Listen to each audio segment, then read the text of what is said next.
नमस्कार दोस्तों, daily news India 1.0 में आपका बहुत बहुत स्वागत है। ट्रंप की धमकी आई कि ब्रिक्स की करेंसी आई तो सबके ऊपर 100% टैरिफ लगा दूंगा, यानी कि ज़िंदगी बर्बाद कर दूंगा और आप सबको अमेरिका से दफा कर दूंगा। भूल जाओ कि अमेरिका के अंदर कभी कोई बिजनेस आप कर पाओगे। तो अमेरिका को आपको कहा जाए तो अलविदा कहना पड़ेगा। ये बातें उन्होंने बड़ी खूबसूरती से सारी की सारी कह दी थी। अब इस बात के ऊपर काफ़ी हलचल मच गई। हलचल इतनी मची कि बस मैं क्या बताऊं। अल्टीमेटली जो बात उन्होंने कही थी कि अगर ब्रिक्स देश अमरीकी डॉलर की जगह अपनी साझा मुद्रा अपनाने की कोशिश करेंगे तो अमेरिका से उन्हें अलविदा कहना होगा और किसी दूसरे बेवकूफ़ मूर्ख को ढूंढना होगा, क्योंकि ब्रिक्स देशों का प्रयास कि वो ब्रिक्स करेंसी निकालेंगे, डॉलर को चुनौती देंगे, हम इसे चुपचाप नहीं देख सकते। उन पर 100% टैरिफ लगाएंगे और वो अमरीकी बाजार में अपना व्यापार नहीं कर पाएंगे। क्या ट्रंप को कोई डर है कि ब्रिक्स की करेंसी आने से उनके डॉलर के ऊपर या डी डॉलराइजेशन प्रोसेस को थोड़ा सा तेजी मिलेगी? ऐसा लग तो रहा है कि क्या होने जा रहा है।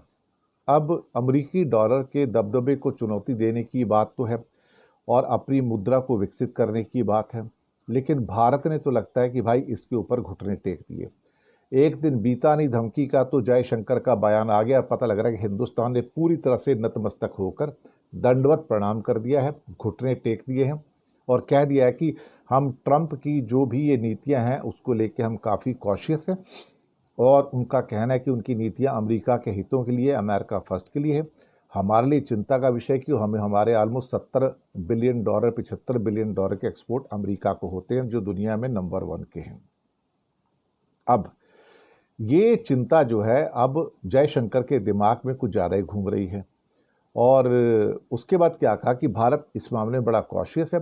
भारत का मानना है कि ब्रिक्स की करेंसी अपनाने से भारत की जो इकोनॉमिक सिचुएशन है उसके ऊपर एडवर्स इम्पैक्ट पड़ सकता है, प्रतिकूल असर हो सकता है। इसके अलावा भारत को बढ़ते हुए चीन के प्रभाव से भी बहुत चिंता है, क्योंकि चीन अपनी आर्थिक और राजनीतिक जो एस्पिरेशंस हैं उनको आगे बढ़ाने के लिए ब्रिक्स का इस्तेमाल कर रहा है। भारत की ये नीति है कि वो अमरीकी डॉलर को चुनौती देने वाली जो मुद्रा है, ब्रिक्स मुद्रा, उसके पक्ष में नहीं है, क्योंकि हम पश्चिमी साझेदारों के साथ, अपने जो वेस्टर्न अलाइज हैं, हम उसके साथ जो हमारे संबंध हैं, हम उसको खतरे में बिल्कुल भी नहीं डाल सकते।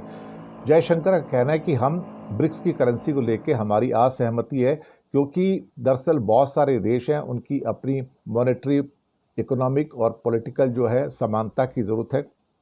फिलहाल सभी देशों को अपनी अपनी करेंसी का यूज़ करना चाहिए और हम ब्रिक्स की करेंसी के पक्ष में नहीं हैं। तो एक किस्म से कहा जाए तो भारत ने पूरे की पूरी तरह पहले दिन ही घुटने टेक दी, जबकि बाकी किसी ने ब्रिक्स करेंसी के बारे में कुछ कहा ही नहीं, कोई कमेंट ही नहीं आया। लेकिन इंडिया ने डर कर एक तरह से दंडवत प्रणाम कर दिया और अमेरिका के सामने पूरी की पूरी तरह से झुक गए हैं। ऐसा लग रहा है कि भारत बहुत डर गया ब्रिक्स करेंसी के नाम से और ट्रंप की चुनौती से। हालत खराब हो गई, चेहरे पे पसीने आने शुरू हो गए, क्योंकि अगर भारत चीन और रूस के गुट में जाता है तो वहाँ से तो कुछ मिलने वाला है नहीं, सिवाय इसके कि वहाँ से सामान इंपोर्ट करना है। इंपोर्ट करने के लिए डॉलर चाहिए। डॉलर अमेरिका से आता है, क्योंकि जो एक्सपोर्ट अमेरिका और यूरोप को होता है वहाँ से डॉलर आता है। चाइना और रूस तो भारत से कुछ इंपोर्ट करता ही नहीं है, तो भारत एक तरह से ले दे के वेस्टर्न नेशन पे डिपेंड करता है। तो जयशंकर को समझ आ गया, भैया उलझने से अच्छा पहले से ट्रंप को बोल दो कि हम ब्रिक्स करेंसी के पक्ष में नहीं हो। तो India become the first country the BRICS to totally oppose the BRICS currency and said कि भैया हम नहीं कर रहे, हम इससे बाहर हैं। तो एक तरह से कहा जाए तो शुरुआत में ही क्या कहते हैं कि हालात जो हैं भारत के खराब होने शुरू हो गए और जयशंकर बचने की कोशिश करके दंडवत प्रणाम करते नजर आए ट्रंप को। शुक्रिया आपका।